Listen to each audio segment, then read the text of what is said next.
Over 10,000 people have now died from complications linked to COVID-19. In a single day, with almost 3,000 lives now lost. Nearly 1 million people have lost their jobs. Aussie travellers who've come home are right now in lockdown, quarantined in special corona hotels around the country. Is torture, like worse than jail, like worse than jail, like worse than jail. I will join the gang. I will do whatever it takes to get more fruit. Almost 3,000 lives now lost. More fruit. And Sean, who threw out one of their dinners. It was cold as well. Yeah, it was only just above lukewarmish. It was just lukewarm, and I went, no. Over 10,000 people have now died. It was only just above lukewarmish. Nearly 1 million people have lost their jobs. $40 for a bag of laundry, but I'm not going to pay them 100 cents. We begin at Melbourne's Crown Promenade, where plush hotel rooms have been turned into makeshift cells. Hey guys, that's us in a current affair there. We're Daniel and Nikita, and we're currently in day 7 of being in the hotel, what they call it? Hotel lockdown? Corona Hotel.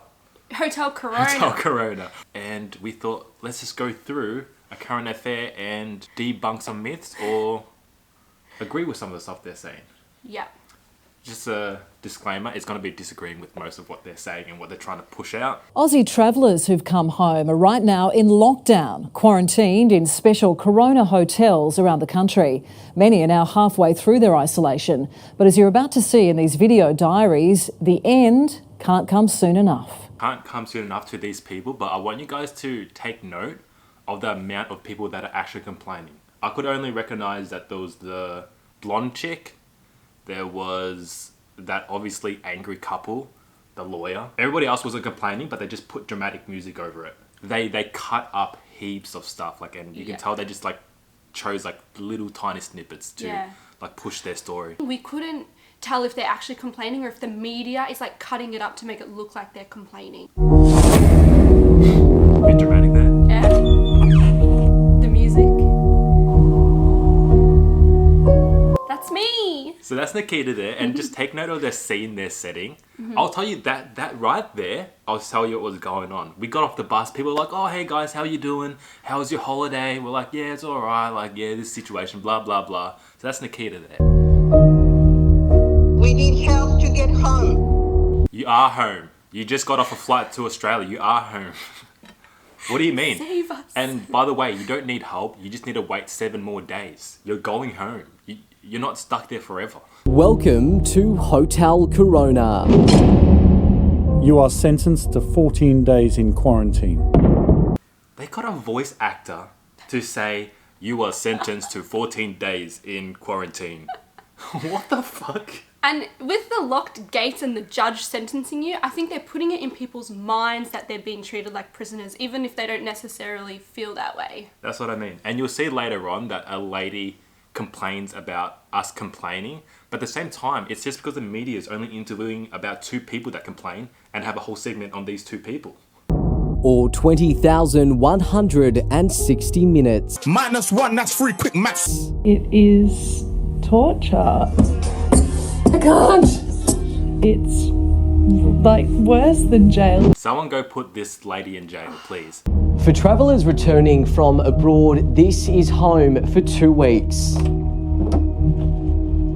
Small hotel rooms like this one, where there are no balconies, the windows won't open, and for some, there's nobody else around. You could say it's the perfect time to recharge and relax, but those we've spoken to paint a very different picture. First off, I thought traditional media was going out of business. They paid a voice actor to go say that stupid, like, you're being sentenced, and they've just like paid for this guy to go into like a little hotel so that he can be like, people are in this rooms like this over here. Can we actually just say though, like they got Sam here and they booked him a hotel room so that he could walk through the hallways dramatically and be like, these are the windows that can't be opened. We are not their guinea pigs. And they need to act now. We know it's frustrating to be in a hotel for 2 weeks, but they're doing the right thing for their health, for the health of the whole community, and I'm very grateful to them. We begin at Melbourne's Crown Promenade, where plush hotel rooms have been turned into makeshift cells. So that was me there, guys. And they try to put out as if I was like going like, I'm trapped in this window here. It's like, this is a makeshift cell.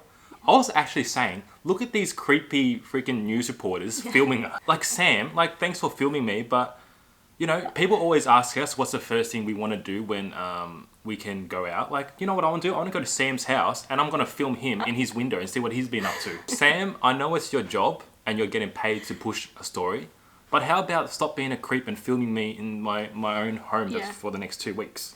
Literally, the only complaint we have is that they put their cameras into our rooms. Yeah. And that's where we get our sunlight and stuff. And sometimes, like, we've had to close the blinds. Yeah. Guess what, Sam? That's the only, like, thing I can look at outside. So just quit it, man. All right? I'm actually going to go set up a live stream at your window and see how you like it. As we begin filming, a room on the 8th floor catches our attention. That sign reads, "We need fresh air." Grandad Ray scribbles down his number, so we give him a call. Hello. Hello, it's Sam here from A Current Affair. How's it going up there? Look, I don't want to complain too much. I don't want to complain too much, but I'm about to complain for a good half hour. Yeah, I don't want to complain, but here's my number so you can call me so I can complain. Do you feel like prisoners? We can't even get past the door without security guards, charging at us. 2 minutes. Help. They say even in max security jail, inmates in solitary confinement get an hour to exercise in outdoor pens. Not so here. Because the people that are there in prison, they're not in prison, so they don't transmit a disease. Why do they keep using this? Like, people don't even realize. Like, this Sam went to the bloody prisons to check the prisons out. Like, did you actually need to go to prison, Sam? Like. But notice how Sam asks, are you being treated like a prisoner? Like, they're trying to push information at you. They want you to complain. They're trying to bait, what's his Grandpa Ray over here.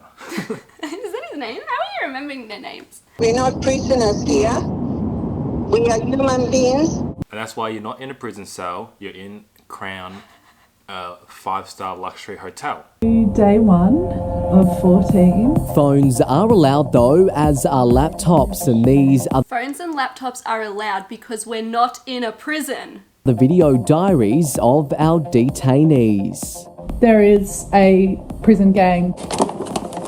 I will join the gang. I will do whatever it takes to get more fruit. For fruit, you would join the prison gang so that you can go to prison. For fruit. I'm going to go out on a limb here, but I reckon you're talking shit. I genuinely believe you're talking shit. The government has to go to this girl and just be like, hey, we've seen, we've been doing surveys and we saw that you wanted to go to prison. So we're actually going to put you into prison now. Where, by the way, you still can't go outside because the point of this quarantine is so that you don't transmit a disease. You're making me laugh. Oh, also, we'll give you some fruit as well, because that's why you wanted to join the prison gang, so you could get fruit. Here's an apple. She was excited about spending 2 weeks at Sydney's Intercontinental. The food has finally arrived. 3:30 p.m, which means I waited 9 hours. I'm about to eat this apple, which I've saved from the lunch pack today. Shelley's at the Travel Lodge. Although that, to me, doesn't make a whole lot of sense. Oh, in fact, I think I just got the dinner. They were like, this girl is being way too positive. Get her the hell out of here. Only give her 2 seconds of time. Get the blonde girl that wants to go to prison back on. Brilliant knock and run to leave the food at the door. Yes, because you wanted the person that's delivering food to stay, have a chat with you, give you a hug, give you a kiss on the cheek and tell you everything's going to be okay. Like, what? Of course they're going to freaking hurry up and leave. You probably have coronavirus and they're risking their life to give you food. I'm not sleeping very well and I'm finding it difficult to exercise in the room. So I think all of those things are just making me feel like this. I think people are forgetting that it's more difficult to do things in a hotel room, but it's also difficult for people to pay rent at the moment. It's also difficult for people to keep their jobs at the moment. It's also difficult for people to find jobs, to put food on the table. It's difficult for everybody. Yeah. So far you've complained about fruit and being able to exercise in your hotel room whilst you're in a nice luxury robe. At first I had sympathy for this girl because she seemed like she was actually just down. Yeah. But then the shit that she's complaining about, oh man, no sympathy. I'm really happy the first thing out is melon. Very different to what I see some of my friends are having at the moment in some of their other accommodation or facilities rather.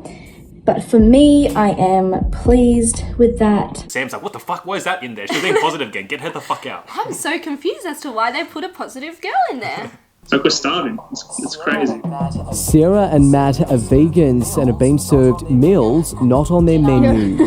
Dinner is supposed to be around 6, I think, but again, I've called up at 9 and asked for food, and then at 9:30 had like 2 pears and a bread roll sent up. There was one night we stayed here where dinner was very late. Yeah, about 9, something like this girl was saying. Yeah, but they were so apologetic, and they give us enough snacks anyway that it held us out till 9. They give you way more food so you can keep snacking and stuff like that throughout your stay here. Just as disappointed Pam and Sean, who threw out one of their dinners. It was cold as well. Yeah, it was only just above lukewarmish. It was just lukewarm, and I went, stick to your story, guys. Was it cold or was it lukewarm? Right? It seems like they backtracked straight away. There's like, it was cold. And then 1 second later, okay, it was lukewarm. And then you keep the cameras rolling. Oh, right, it was scalding hot and I burnt my tongue. Like, lukewarm, like, get over it, please. Like, just get over yourself. We saw some of the people who are in lockdown in hotels. They've been quarantined. But I'm just tired of hearing their whinging. They are locked up for their own safety and for the safety of the whole country. And we're all doing it. They're not on holiday. I'm going to agree with this lady. Yep. The only thing I need to change that she should be saying is I'm sick of the media portraying that people are complaining, because there would be thousands of people in quarantine right now that, like us, that are okay with it. Yeah. And the media aren't going to put out a story where everybody's like, yeah, it's not too bad. It's 2 weeks. We've only got about a week left and then we'll be out. Yeah. That's why we felt like we had to make this video, because there is so many of us not complaining, and we don't want Australia to think that everyone in hotel isolation is complaining about these amazing conditions. Yeah, if you take note, it's just that the blonde girl complaining about her fruit and Grandpa Ray about random stuff. And what's the food been like? My daughter is a nutritionist. I took a photo of the food that we've been given, and she was appalled. This is a rich country. We're not a third world country. And a third world country would not be getting any of these luxuries, I assure you. Go look at the third world countries you're speaking of. They're not staying at hotels. They're actually just on the streets in like really poor camps. So yeah, like this is what being in a first world country gets you. You get to stay at a 5-star hotel whilst you're in quarantine. People, the lady was correct. We're not on holiday. No. We're in quarantine. Yeah, and we have no complaints about the food. It's been great. The food has been good. Grandparents Ray and Jackie are both diabetics. We are pumped with sugary, with chocolate, breakfast, lunch, and dinner. So the thing about these diabetics are as well, that they just magically don't tell you, is that we get proper meals. We get, for lunch and dinner, we get generally a main that comes with a salad, with fruit, and that's the main. And then you also get snacks. Yeah. So those chocolates, desserts and stuff, they're optional. You don't have to eat that. That's not the only thing where they're feeding us. That is purely as an extra, and you get proper food. We get like salmon, we get beef, we get vegetables. A nice soup every day. Yeah. So we actually have a drawer full of chocolate over there. Just to show you guys that, yeah, we get the chocolate, but you don't have to eat it, and we don't eat it, and we're still perfectly fine and healthy because they give us heaps of other food that is healthy. Yeah. They get out and about. A few floors up, we spot newlyweds Alex and Simone. Pretty good view from up here, good view of the city. And the food's been lovely, so we can't complain. They had to cut short their Thailand honeymoon. Obviously got our wedding thank you cards to write. So first off, this is a lovely couple, not complaining whatsoever, but the news have to put like dramatic music over it. Pretty good view from up here, good view of the city. And the food's been lovely. So let's just edit this again and put some normal music over it. A few floors up, we spot newlyweds Alex and Simone. Pretty good view from up here, good view of the city. The food's been lovely. A few floors up, we spot newlyweds Alex and Simone. Pretty good view from up here, good view of the city. The food's been lovely, so we can't complain. And then look, the editor's like, all right, these guys are being way too positive for this story. Let's add in they had to cut something short. Let's add some negativity into it. That's exactly what I was thinking. Yeah. Todd, his wife, and their 5-month-old girl managed to get the last commercial flight out of Brazil. I mean, this one keeps us busy, so I guess that's one bonus of having a baby in the place, so the days tend to go reasonably quick. I guess people ask... Notice how this dad isn't complaining. He's got a smile on his face, and he's just like being like, yeah, it's all right. And then they put dramatic music over it. And then Sam over here has to be like, let's try to bait this guy a little bit. Saying, you know, it is a 5-star hotel, but I guess for you guys, you can't even open the window to get some air in. What's that like? Yeah, I see a bit of that online, like, you know, stop complaining, you're in a 5-star hotel, blah, blah, blah. And we're not complaining. Sam's like, fuck it, you take the bait. Get him the fuck out of here. Don't even put that in there. Like, cut him off now. Put that Grandpa Ray back in, please. He'll say something negative. Mention the laundry to Grandpa Ray. That'll set him off. $40 for a bag of laundry, but I'm not going to pay them 100 cents. Look, I don't want to complain too much. Laundry is actually free, so each person, because there's 2 of us, we each get to do a load of laundry, which will be reimbursed. Yeah.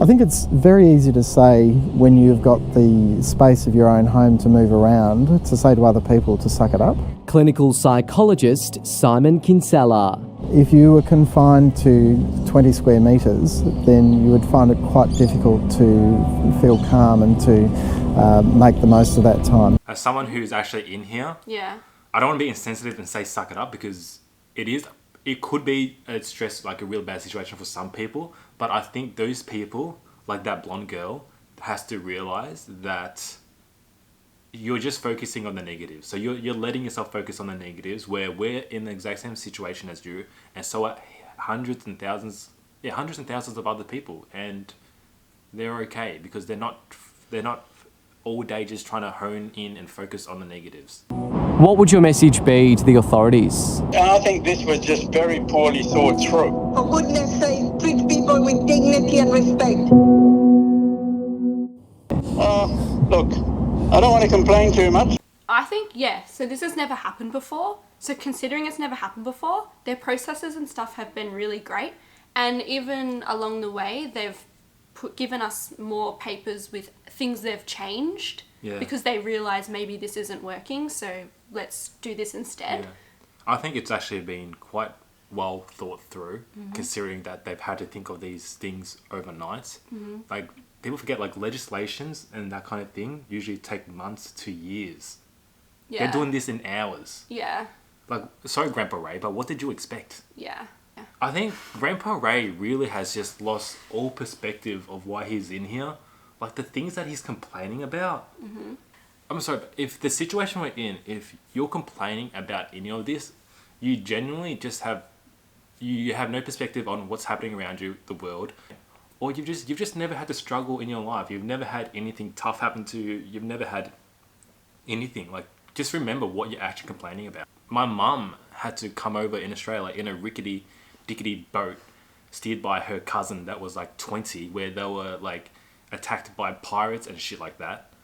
I'm telling you, if she could get a free ride like this, she'd be pretty happy with that. In a week's time, when you're let out, was your life that much worse for these 2 weeks? Are you gonna be able to go on with your life? You're gonna pick up right where you left off. There's gonna be no issues whatsoever, and you're gonna realize you just spent 2 weeks complaining for no reason. Look around the world and look at the quarantine camps that some other places have to stay in. Yeah. And then you realize that, oh, this hotel ain't so bad. So there you go, guys. It's not anywhere near as bad as the media portray it to be. The media, they've interviewed like 2 people that complained, and then they're like, disregard, like get these positive people the fuck out of here. Like, they are being way too positive, and this isn't good for my current affair. Yeah. So there you go. If you know anybody that is complaining in the hotel, tell them to stop whinging. Thanks for watching. If you want to see what it's actually like in the conditions that we've been experiencing, we've been filming every day, day by day. and we'll be uploading those videos next. So subscribe if you want to see that. Ciao.